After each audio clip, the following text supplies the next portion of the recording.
আসসালামু আলাইকুম ভাই। জি ওয়ালাইকুম আসসালাম। আইজন দেখি দাম মেডিসিন ঠিক মতো পাই জানি। আলহামদুলিল্লাহ আজকে আমার যে দ্বিতীয়বার আওয়া আজকে মোহাম্মদ গুলাম মোস্তফা প্রাইমারি কেয়ারের ট্রিটমেন্ট নিচ্ছি আমি। আমি বাক্কা থাকা সিলেট এবং বিশ্বনাথ জগন্নাথ যাত্রী দেখাইয়া আমার সমস্যাগুলো সমাধান হয়েছে না।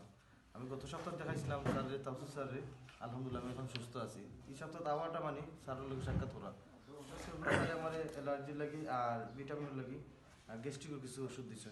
যাই হোক খুব ভালো লাগছে স্যার, মেডিসিন গুলো পাইটা আলহামদুলিল্লাহ খুব ভালো লাগছে। এরপরে 100 টাকা ফ্রি আছে। আলহামদুলিল্লাহ। আপনারা আইবার সকল আমার কাছে খুব ভালো লাগছে। আপনার সংস্থার ধন্যবাদ জানাই আমার ব্যক্তিগত পক্ষ থেকে। আসসালামু আলাইকুম। ওকে।